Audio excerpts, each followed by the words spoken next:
Hello നമസ്കാരം, എല്ലാവർക്കും xylem VSC സ്വാഗതം.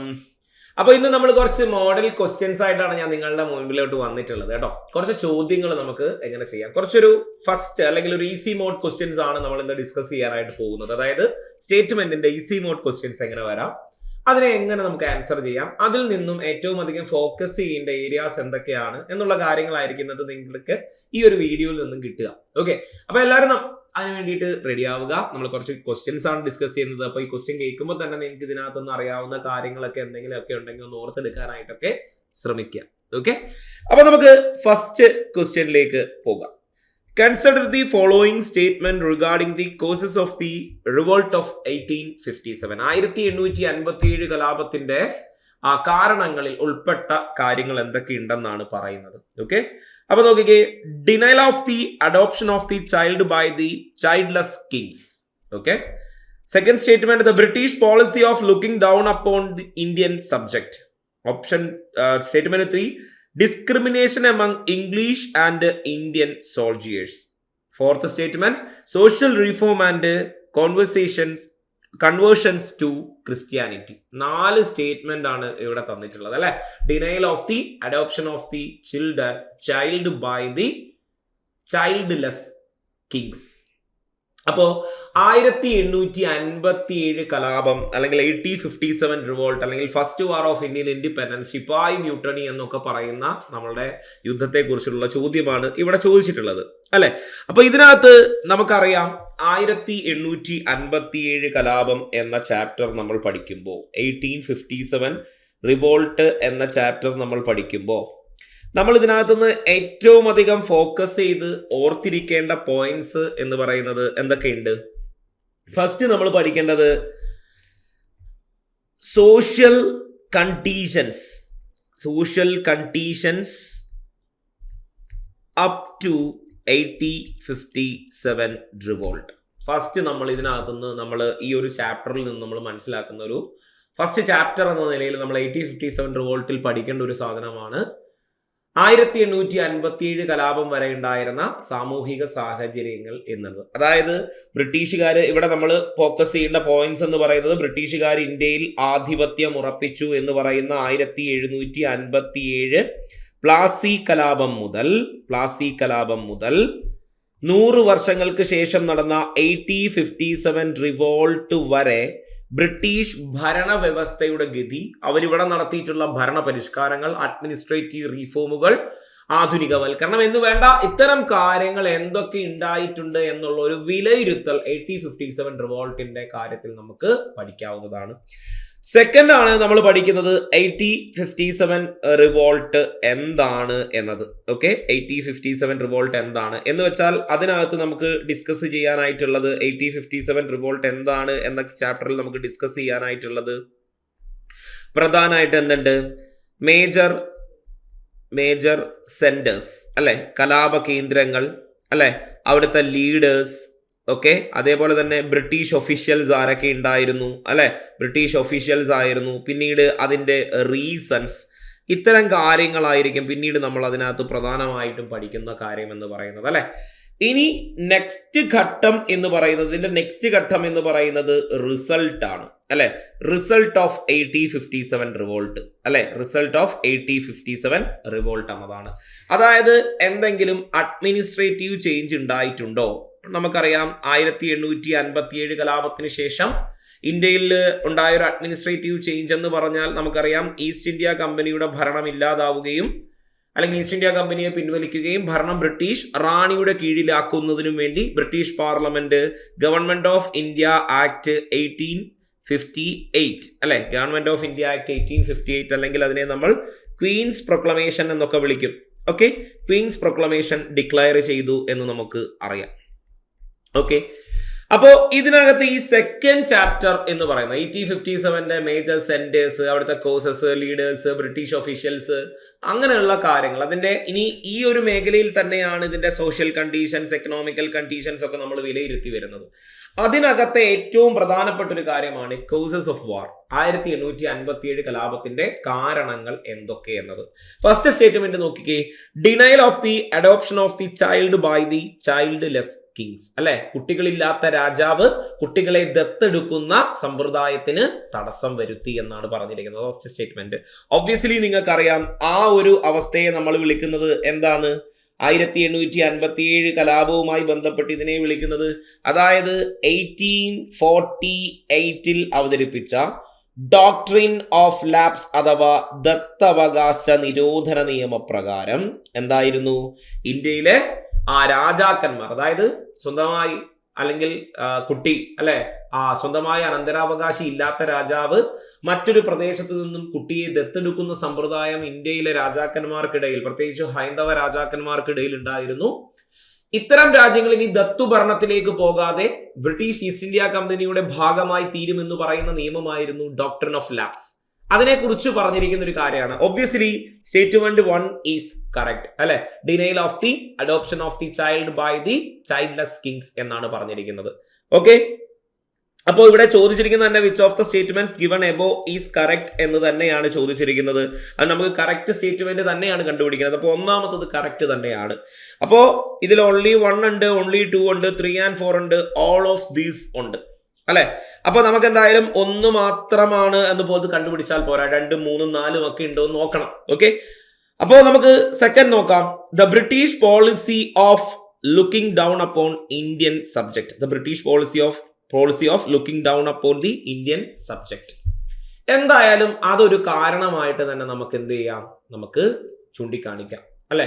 അതായത് ഇന്ത്യയുടെ വിഷയങ്ങളിലേക്കുള്ള ബ്രിട്ടന്റെ സമീപനങ്ങൾ, അതായത് ഇന്ത്യയിലെ സാമൂഹിക, സാമ്പത്തിക, മതപരമായിട്ടുള്ള, സൈനികപരമായിട്ടുള്ള വിശ്വാസങ്ങളിലേക്കുള്ള ബ്രിട്ടന്റെ ഇടപെടലുകളെ കുറിച്ച് നമ്മൾ മനസ്സിലാക്കി കഴിഞ്ഞാൽ തീർച്ചയായിട്ടും British policy of looking down upon the Indian subject അല്ലെ. അപ്പോ ഇന്ത്യൻ വിഷയങ്ങളിൽ ബ്രിട്ടീഷുകാരുടെ പോളിസി എന്ന് പറയുന്നതിനോട് ഇന്ത്യക്ക് ഒരു വിരുദ്ധ, അല്ലെങ്കിൽ ഇന്ത്യൻ ജനതയ്ക്ക് ഒരു വിരുദ്ധ അഭിപ്രായം ഉണ്ടായിട്ടുണ്ട് എന്നത് നമുക്ക് ഒബ്വിയസ്ലി ആ സ്റ്റേറ്റ്മെന്റിനെ എന്ത് ചെയ്യാം, നമുക്ക് കറക്റ്റ് ആയിട്ട് തന്നെ പറയാവുന്നതാണ്. ഇനി നോക്കിക്കേ, discrimination among English and Indian soldiers. അതായത് ഇന്ത്യയിൽ ജോലി ചെയ്യുന്ന ബ്രിട്ടീഷുകാരായിട്ടുള്ള പട്ടാളക്കാരും അതേപോലെ ഇന്ത്യക്കാരായിട്ടുള്ള ബ്രിട്ടീഷ് ആർമിയിൽ, ബ്രിട്ടീഷ് ഇന്ത്യൻ ആർമിയിൽ ജോലി ചെയ്യുന്ന പട്ടാളക്കാരും, അവരെ നമ്മൾ പൊതുവെ വിളിക്കുന്നത് എന്തായിരുന്നു, ഷിപായീസ് എന്നാണ്. അപ്പോൾ ഷിപായീസിന്റെ ഇഷ്യൂസിനെ കുറിച്ചാണ് ഇവിടെ നെക്സ്റ്റ് പറഞ്ഞിട്ടുള്ളത്. എന്തൊക്കെ ഉണ്ടായിരുന്നു ഷിപായീസിന്റെ ഇഷ്യൂസ് നമുക്ക് പറഞ്ഞാൽ? ഷിപായീസ് ഫേസ് ചെയ്തിട്ടുള്ള മേജർ ഇഷ്യൂസ് എന്ന് പറയുന്നത് ഒന്ന് അവരുടെ സാലറീസ് ആയിരുന്നു അല്ലെ. അതായത് ഒരു ഇംഗ്ലീഷുകാരനായിട്ടുള്ള ബ്രിട്ടീഷ് സൈനികൻ ഉണ്ടായിരുന്ന അത്രയും സാലറി, അതായത് വേതനം ആർക്ക് കൊടുത്തിരുന്നില്ല, ശിപായികൾക്ക് കൊടുത്തിരുന്നില്ല. 2 ലിവിങ് സ്റ്റൈൽസ് ആണ് അല്ലെ, അവരുടെ ജീവിത സാഹചര്യങ്ങളുടെ പ്രശ്നങ്ങളാണ്. അതായത് ഈ ശിപായിമാരെ പൊതുവെ തന്നെ ഇവർ കണ്ടിരുന്നത് ഒരു അടിമ വിഭാഗമാണ് എന്ന തരത്തിലായിരുന്നു ഈ ഇന്ത്യക്കാരായിട്ടുള്ള പട്ടാളക്കാരെ ഈ ബ്രിട്ടീഷുകാരെ കണ്ടിരുന്നത്. അതുകൊണ്ട് തന്നെ അവർക്ക് ശമ്പളം, അവരുടെ ഭക്ഷണം, അവരുടെ അലവൻസുകൾ, ലീവുകൾ, ഇങ്ങനെയുള്ള കാര്യങ്ങളിലെല്ലാം തന്നെ ബ്രിട്ടീഷുകാർ എന്ത് ചെയ്തിട്ടുണ്ട്, വലിയ രീതിയിലുള്ള തടസ്സങ്ങൾ കൊണ്ടുവന്നിട്ടുണ്ട്. അപ്പോൾ അത്തരം രീതികൾ, ശിപായികളോട് കാണിച്ച അത്തരം രീതികൾ ആദ്യകാലം മുതലേ ശിപായികൾക്ക് ഒരു ബ്രിട്ടീഷ് വിരുദ്ധത ഉണ്ടാകുന്നതിന് കാരണമാകുന്നുണ്ട്. എന്നാൽ നമ്മൾ ഈ 1857 റിവോൾട്ടിന്റെ മിലിറ്ററി റീസണുമായി ബന്ധപ്പെട്ടിട്ട് നമ്മൾ കേൾക്കുന്ന ഒരു മേജർ ഇഷ്യൂ ഉണ്ട്. അതെന്തായിരുന്നു? അത് ഒബ്വിയസ്ലി നമ്മുടെ P53 എൻഫീൽഡ് റൈഫിലുകളുടെ ഉപയോഗത്തെ കുറിച്ചാണ് അല്ലെ. എൻഫീൽഡ് റൈഫിലുകളുടെ ഉപയോഗം നിർബന്ധമാക്കി. അതെന്നാ 1857 ജാനുവരി മുതൽ ഇതിന്റെ ഉപയോഗം നിർബന്ധമാക്കിയ നടപടി. ഇതെന്ത് സംഭവിച്ചു? ഈ പറയുന്ന P53 എൻഫീൽഡ് റൈഫിലുകൾ ഇന്ത്യയിൽ ഇൻട്രൊഡ്യൂസ് ചെയ്തു ബ്രിട്ടീഷുകാര്. ഇതിനകത്ത് എന്തുണ്ട്? ഇതിനകത്ത് ഇതിന്റെ കാട്രിഡ്ജുകളിൽ കൗവിന്റെയും പിഗിന്റെയും എന്തുണ്ടായിരുന്നു, ഫാറ്റ് കൊണ്ടായിരുന്നു നിർമ്മിച്ചത് എന്നൊരു പ്രശ്നം നിലനിൽക്കുന്നുണ്ട് അല്ലെ.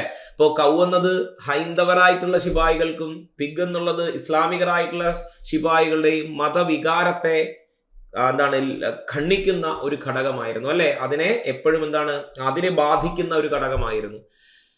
പശു എന്നത് ഇന്ത്യൻ ശിപായികളിലെ ബഹുഭൂരിപക്ഷം വരുന്ന ഹിന്ദുക്കളുടെ വിശ്വാസങ്ങളെ തകർക്കുമ്പോൾ പന്നി അഥവാ പിഗ് എന്നത് എന്ത് സംഭവിക്കുന്നു? ഈ പറയുന്ന ബഹുഭൂരിപക്ഷ മുസ്ലിം വിഭാഗങ്ങളായിട്ടുള്ള ശിപായികളെ ബാധിക്കുന്ന നടപടികളായിരുന്നു. അപ്പോൾ പെട്ടെന്നൊരു ഔട്ട് ബ്രേക്കിലേക്ക് കടക്കുന്ന ഒരു മേജർ കോസ് എന്ന് പറയുന്നത് ഈ P53 എൻഫീൽഡ് റൈഫിലുകൾ ഇൻട്രൊഡ്യൂസ് ചെയ്തിരുന്നതായിരുന്നു എന്ന് നമുക്ക് അറിയാം. അപ്പോൾ ഒബ്വിയസ്ലി ഇംഗ്ലീഷുകാരായ പട്ടാളക്കാർക്കും ഇന്ത്യക്കാരായിട്ടുള്ള ബ്രിട്ടീഷ് ആർമിയിൽ ജോലി ചെയ്യുന്ന പട്ടാളക്കാർക്കും എന്തുണ്ട്? ഇതിന്റെ കാരണമുണ്ട്. ഇനി ഒരു നിയമപരമായ കാരണം നോക്കിയാൽ നമുക്ക് എന്ത് പറയാൻ പറ്റും? Discrimination among the English and Indian soldiers എന്ന് പറഞ്ഞു. അതിനകത്ത് ഇന്ത്യൻ സോൾജിയേഴ്സ് കോസ് ചെയ്തിട്ടുള്ള മറ്റൊരു ഇഷ്യൂ നമുക്ക് എന്ത് പറയാൻ പറ്റും? മിലിറ്ററി കോസ് എന്ന നിലയിൽ നമുക്ക് എന്ത് പറയാൻ പറ്റും? നിങ്ങൾക്ക് ഇപ്പോൾ ഈ ഒരു സമയം കൊണ്ട് ഓർക്കാൻ പറ്റുന്നുണ്ടോ? മിലിറ്ററി കോസുകളിൽ നമുക്ക് എന്ത് പറയാം? ഒന്ന് ഞാൻ പറഞ്ഞത് ഈ P53 അല്ലെങ്കിൽ അവരുടെ റിലീജിയസ് മാറ്റേഴ്സിലേക്കുള്ള കടന്നുകയറ്റമായിരുന്നു. ഒന്ന്. പിന്നീട് നമുക്ക് എന്ത് പറയാൻ പറ്റും?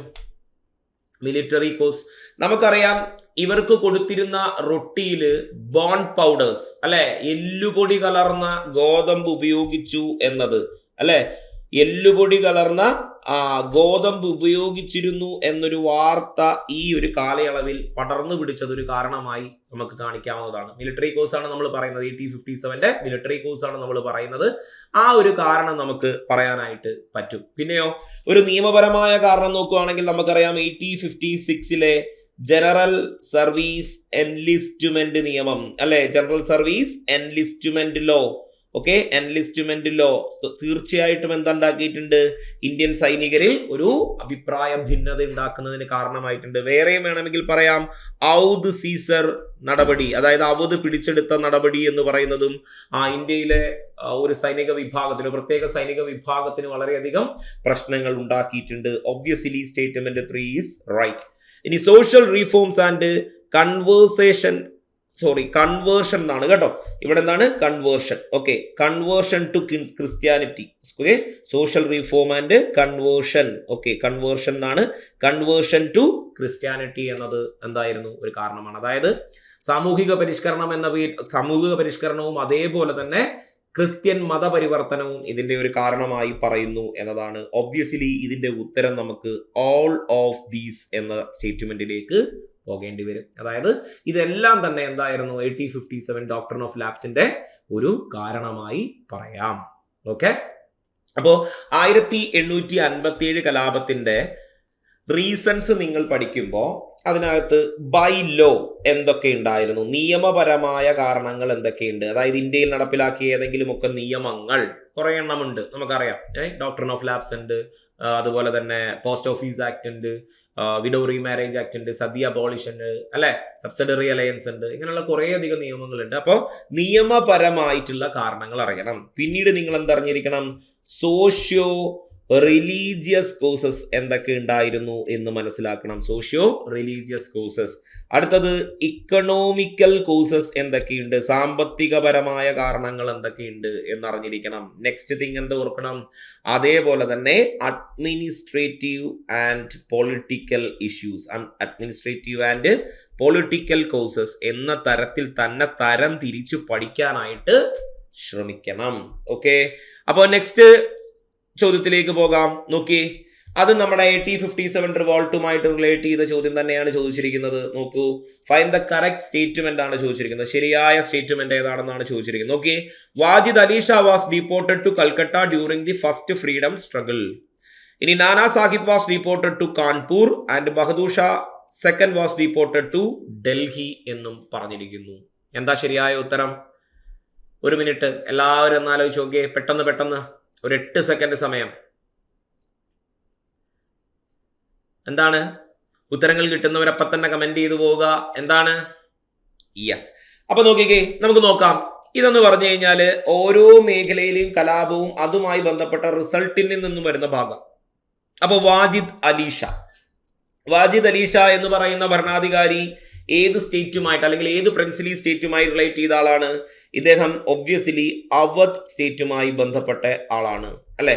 അവധ് സ്റ്റേറ്റുമായി ബന്ധപ്പെട്ട അല്ലെങ്കിൽ അവധിന്റെ ഭരണാധികാരിയായിരുന്നു ആര്? വാജിദ് അലി ഷാ എന്ന് പറയുന്നത്. അദ്ദേഹത്തിന് ഡൽഹൌസിയുടെ കാലഘട്ടത്തിൽ ദുർഭരണം ആരോപിച്ചുകൊണ്ട് എങ്ങോട്ടേക്ക് തന്നെ നാട് കടത്തിയിട്ടുണ്ട്? കൽക്കട്ടയിലേക്ക് തന്നെ നാട് കടത്തിയിട്ടുണ്ട്. നമ്മൾ ക്ലാസ്സുകളിൽ അതിന്റെ കഥയൊക്കെ ഡിസ്കസ് ചെയ്യാറുണ്ട് അല്ലെ.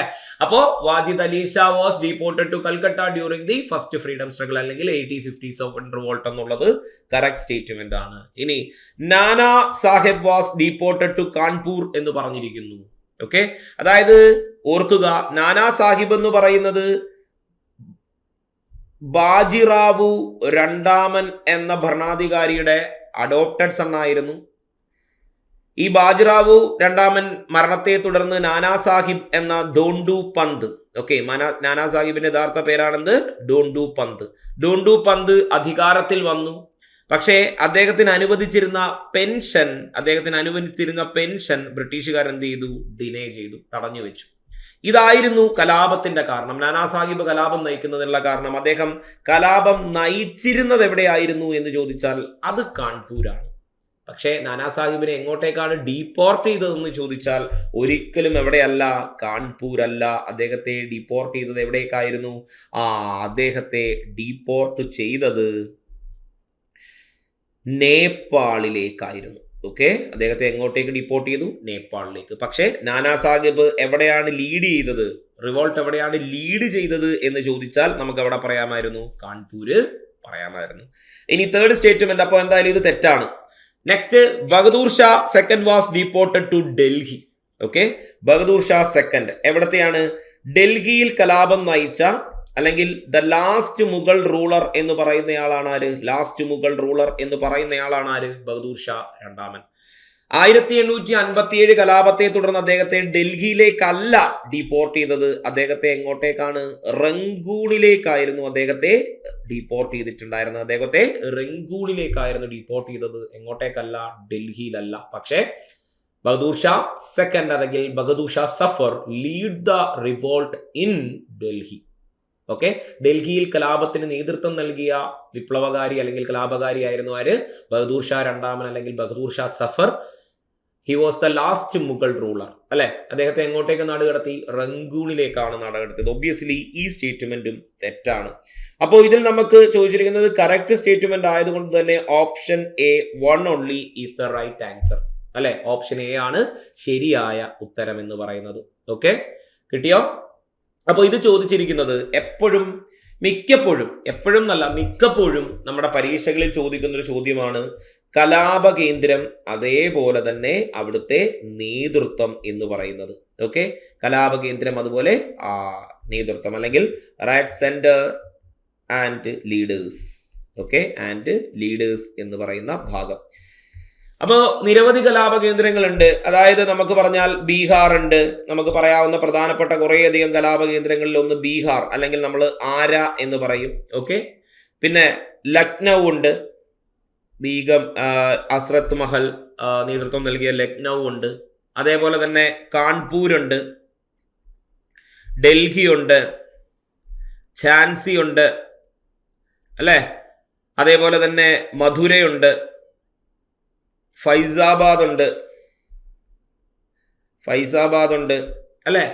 അങ്ങനെ എക്സെട്ര നിരവധി കലാപ കേന്ദ്രങ്ങൾ 1857 റിവോൾട്ടുമായിട്ട് ബന്ധപ്പെട്ട് ഉണ്ട്.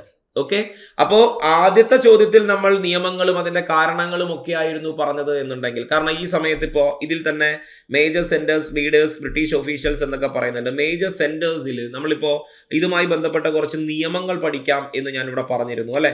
കുറച്ച് റൂൾസ്. അതിലൊന്ന് നമ്മളിവിടെ പറഞ്ഞിരുന്നു ഡോക്ട്രിൻ ഓഫ് ലാപ്സ് എന്ന് പറയുന്ന ഒരു നിയമത്തെ കുറിച്ച് നമ്മൾ പറഞ്ഞു. ഡോക്ട്രിൻ ഓഫ് ലാപ്സ് ഈ അടുത്തിടയ്ക്ക് ചോദിച്ചൊരു ചോദ്യം ഉണ്ടായിരുന്നു. എന്താ? 1848 ഡോക്ട്രിൻ ഓഫ് ലാപ്സ് പ്രകാരം ആദ്യമായി പിടിച്ചെടുത്ത നാട്ടുരാജ്യം അത് സത്താറയായിരുന്നു അല്ലെ. 1848 പിടിച്ചെടുത്ത സത്താറ സ്റ്റേറ്റ്സ് ആയിരുന്നു എന്ത്? ആദ്യമായി ഡോക്ട്രിൻ ഓഫ് ലാപ്സ് ഉപയോഗിച്ചുകൊണ്ട് പിടിച്ചെടുത്ത നാട്ടുരാജ്യം. അപ്പോൾ തീർച്ചയായും നിങ്ങൾ ഡിസ്കസ് ചെയ്യുമ്പോൾ ഈ പറയുന്ന ഡൽഹൌസിയുടെ ഭരണപരിഷ്കാരം, അവധ് പിടിച്ചെടുക്കൽ നയം, കാർഷിക മേഖലയിലെ പ്രശ്നങ്ങൾ, വ്യാവസായിക മേഖലയിലെ പ്രശ്നങ്ങൾ, ബ്രിട്ടീഷുകാരുടെ നിരവധി ലാൻഡ് റവന്യൂ സിസ്റ്റംസ്, ഇത്തരം കാര്യങ്ങളിലൊക്കെ എന്ത് ചെയ്യുക, മാക്സിമം ഫോക്കസ് ചെയ്ത് പഠിക്കുക. Social conditions, up to the social conditions വരെ. അതിനുശേഷമുള്ള കലാപത്തിലേക്ക് നയിക്കുമ്പോഴാണ് കലാപത്തിന്റെ കാരണങ്ങൾ, കലാപത്തിന്റെ പ്രധാനപ്പെട്ട കേന്ദ്രം, കലാപത്തിന്റെ പരാജയ കാരണങ്ങൾ, കലാപാനന്തരമുണ്ടായ ഭരണപരമായ വ്യത്യാസം എന്തായിരുന്നു, പിന്നീട് കലാപവുമായി ബന്ധപ്പെട്ടവയുണ്ട്, വിശേഷണങ്ങളുണ്ട്, പുസ്തകങ്ങളുണ്ട്, അല്ലെ, സിനിമകളുണ്ട്. ഇത്തരം ചോദ്യങ്ങൾ എന്ത് ചെയ്യുക, അങ്ങനെ പഠിച്ചു വെക്കുക. ഓക്കെ, അപ്പൊ നമുക്ക് നോക്കാം. ഇതും 1857 റിവോൾട്ടിന്റെ മേഖല, അതായത് കോൺസെൻട്രേറ്റഡ് മേഖലയിൽ നിന്ന് ചോദിച്ചിരിക്കുന്ന ഒരു ചോദ്യമാണ്. എന്ത്?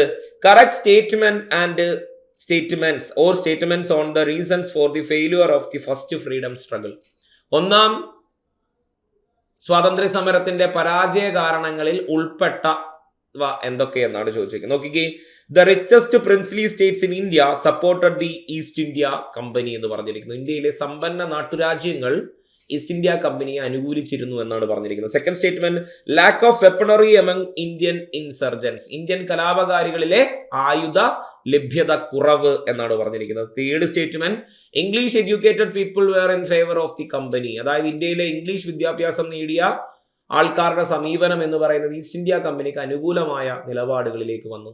ഓക്കെ, അപ്പോ 1857 റിവോൾട്ട് ആൻഡ് ഇറ്റ്സ് ഫെയിലിയർ എന്ന് പറയുന്ന ഒരു സെഷനിൽ നിന്നും വന്നിട്ടുള്ള ചോദ്യമാണ് ഇവിടെ പറഞ്ഞിട്ടുള്ളത്. അപ്പൊ നോക്കിക്കേ, റിച്ചസ്റ്റ് പ്രിൻസ്ലി സ്റ്റേറ്റ്. അപ്പോ മേജർലി നിങ്ങൾ ഇവിടെ മനസ്സിലാക്കേണ്ട ഒരു കാര്യം, 1857 കലാപത്തിന്റെ പരാജയ കാരണങ്ങളിൽ ഒന്ന്, അതിനൊരു ഓർഗനൈസ്ഡ് നേച്ചർ ഉണ്ടായിരുന്നില്ല എന്നതാണ്. അതിനൊരു ഓർഗനൈസ്ഡ് നേച്ചർ ഉണ്ടായിരുന്നില്ല എന്നാണ്. അതിനൊരു സംഘടിത സ്വഭാവം ഉണ്ടായിരുന്നില്ല എന്നതാണ് ഒന്നാമത്തെ കാരണം. രണ്ടാമത് ഉള്ള കാരണം എന്ന് പറഞ്ഞാൽ, കലാപകാരികളെ അപേക്ഷിച്ച് സൈനിക ശേഷി, ആയുധബലം, സംഘടനാ മികവ് എന്നിവ. ഓക്കെ, സൈനിക ശേഷി, മിലിറ്ററി, അതേപോലെ തന്നെ ആയുധശേഷി, വെപ്പൺസ്, അതേപോലെ തന്നെ organised attitudes. Okay, organised attitudes ആർക്കായിരുന്നു?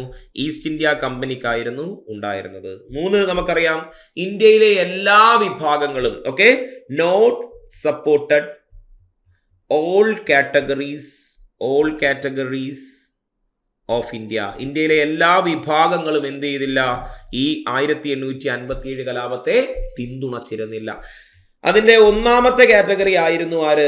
English educated Indians. English educated Indians എന്ന് പറയുന്നവര് 1857 കലാപത്തിന് പരിപൂർണമായും എതിരായിരുന്നു. അഞ്ചാമത്തെ കാരണം എന്ന് പറയുന്നതാണ് എന്ത്? ഇന്ത്യയിലെ പ്രിൻസിലി സ്റ്റേറ്റ്സ് എന്തായിട്ടുണ്ട്? കലാപത്തിന് അല്ലെങ്കിൽ ഈസ്റ്റ് ഇന്ത്യ കമ്പനിക്ക് അനുകൂലമായിരുന്നു. Obviously first statement, the richest princely states in India support East India company, ശരി. Lack of weaponry among Indian insurgents, Indian കലാപകാരികളുടെ ആയുധ ലഭ്യത കുറവ്. English educated people were in favour of the company, അല്ലെ? English educated ആൾക്കാർ 1857 കലാപത്തിന് എതിരെന്ന് പറയുമ്പോൾ തീർച്ചയായും അത് അത്തരം ഒരു നിലപാട് ഈസ്റ്റ് ഇന്ത്യ കമ്പനിക്ക് ഫേവറബിൾ ആയിട്ടുണ്ട്. ഓക്കെ, അപ്പൊ 3 സ്റ്റേറ്റ്മെന്റും ശരിയാണ്. ഓപ്ഷൻ സി ആണ് കറക്റ്റ് ആയിട്ടുള്ള ഉത്തരം. 1, 2, 3 only. ഓക്കെ, ഇതാണ് എന്ത്? കറക്റ്റ് ആയിട്ടുള്ള ഉത്തരം എന്ന് പറയുന്നത്. അപ്പോ ഇപ്പോഴത്തെ ചോദ്യങ്ങളുടെ സ്റ്റേറ്റ്മെന്റ് ചോദ്യങ്ങളായിക്കോട്ടെ, ഇത്തരം ആപ്ലിക്കേഷൻ ലെവൽ ചോദ്യങ്ങളായിക്കോട്ടെ, നിങ്ങൾ ചാപ്റ്ററിനെ ഡിവൈഡ് ചെയ്യുന്ന അനുസരിച്ചിരിക്കും നിങ്ങൾക്ക് ഇതിന് ഉത്തരം ചെയ്യാൻ പറ്റില്ല. ചിലപ്പോൾ ചില സ്റ്റേറ്റ്മെന്റുകൾ നമുക്ക് എന്ത് ചെയ്യാൻ പറ്റില്ല, എല്ലാ സ്റ്റേറ്റ്മെന്റും അറിയാൻ പറ്റണമെന്നില്ല. പക്ഷേ നമുക്ക് അതിന്റെ ബേസിക് ഫാക്ടറുകളെ നന്നായ രീതിയിൽ പഠിച്ചു കഴിഞ്ഞാൽ തീർച്ചയായിട്ടും നമുക്ക് അറിയാത്ത സ്റ്റേറ്റ്മെന്റ് എലിമിനേറ്റ് ചെയ്തിട്ടാണെങ്കിലും നമുക്ക് എന്ത് ചെയ്യാൻ പറ്റും? കണ്ടെത്താനായിട്ട് പറ്റും.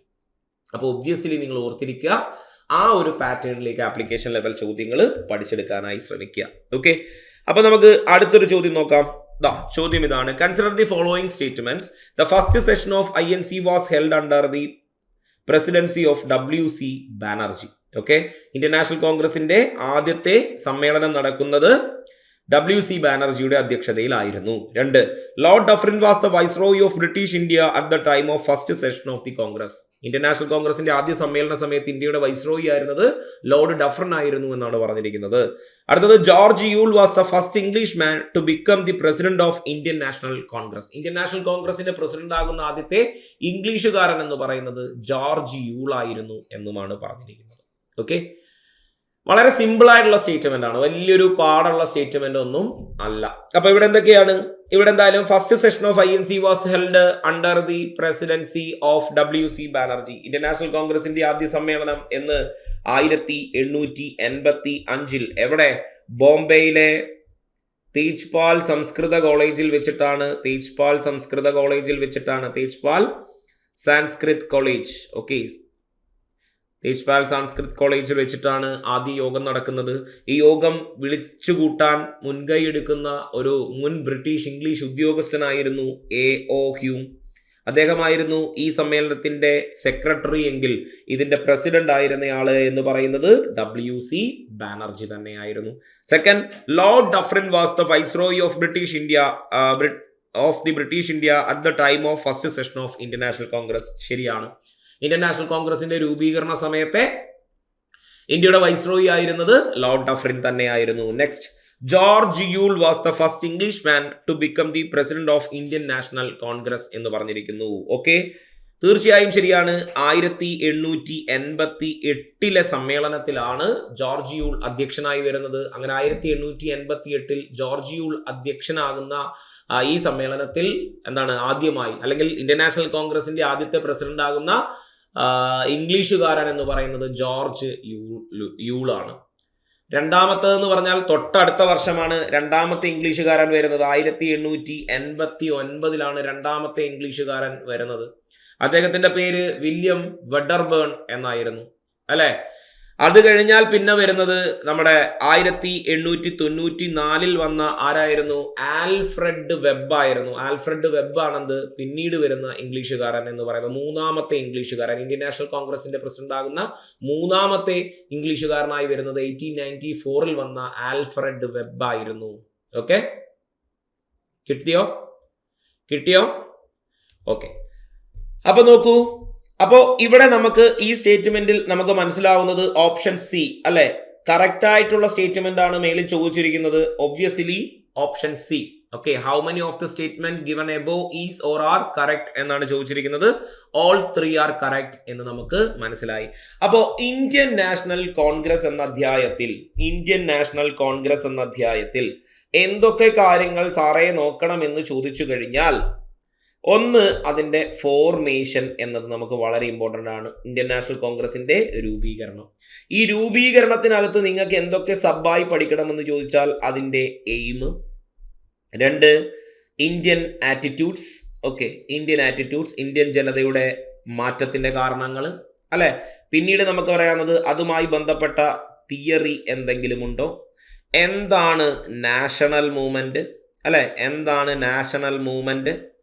അതേപോലെ തന്നെ എന്ത് പഠിക്കാം? അതേപോലെ തന്നെ ഇതുമായി ബന്ധപ്പെട്ടിട്ടുള്ള ഫസ്റ്റ് സെഷൻ, അതിൻ്റെ പ്രധാനപ്പെട്ട കാരണങ്ങൾ, അതിലെ പ്രധാനപ്പെട്ട അംഗങ്ങൾ, പ്രമേയങ്ങൾ, ഇത്തരം കാര്യങ്ങൾ നമുക്ക് അവിടെ പഠിക്കാം.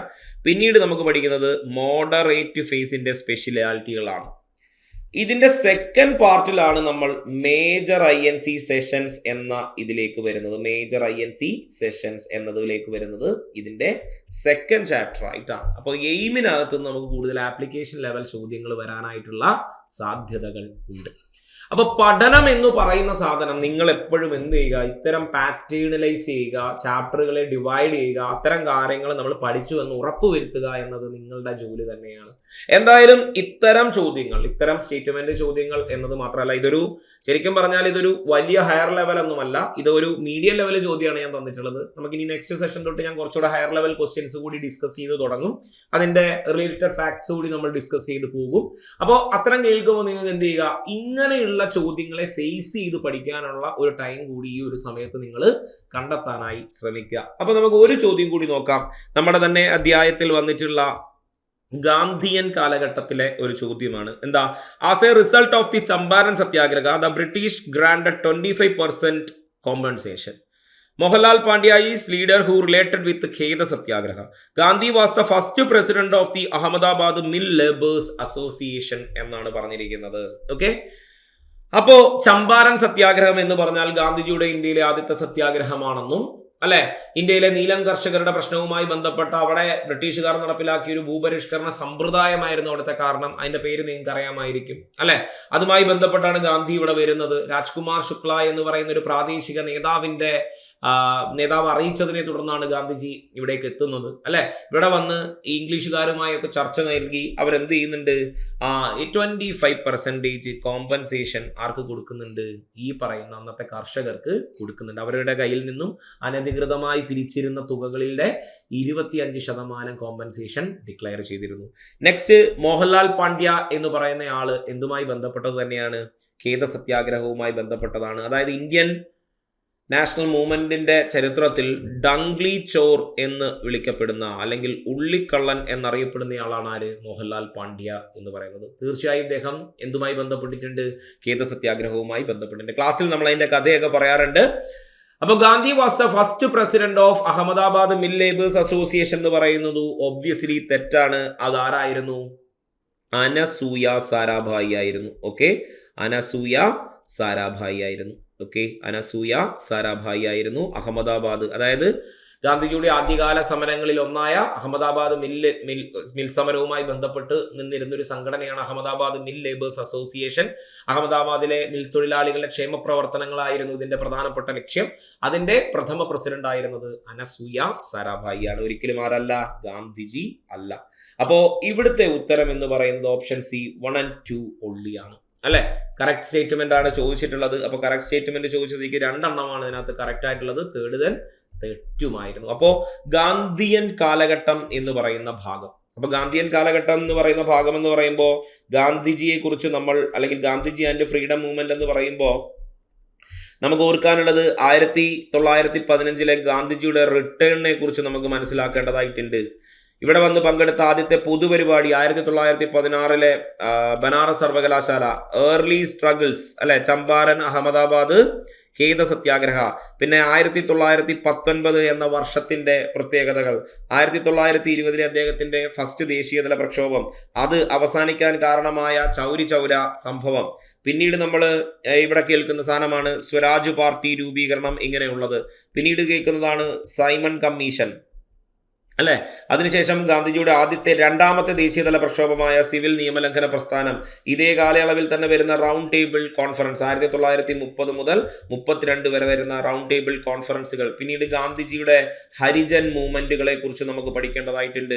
അത് കഴിഞ്ഞാൽ August offer, individual Satyagraha, quit India movement, Cripps mission തുടങ്ങിയ കാര്യങ്ങളൊക്കെ തന്നെ നമുക്ക് എന്ത് ചെയ്യാം, ഗാന്ധിജിയുടെ ചാപ്റ്ററുകളിൽ നിന്നും പഠിക്കേണ്ട പ്രധാനപ്പെട്ട ഫ്രീഡം മൂവ്മെന്റ് ആയി മനസ്സിലാക്കാം. അപ്പൊ ഈ രീതിയിൽ എന്ത് ചെയ്യുക, സോർട്ട് ഔട്ട് ചെയ്ത് പഠിക്കാനായിട്ട് ശ്രമിക്കുക. ഓക്കെ, അപ്പൊ കൂടുതൽ ചോദ്യങ്ങളും കൂടുതൽ വിശദാംശങ്ങളുമായി നമുക്ക് വീണ്ടും നെക്സ്റ്റ് സെഷനിൽ കാണാം. തൽക്കാലം ഞാൻ പോകുന്നു. Thank you.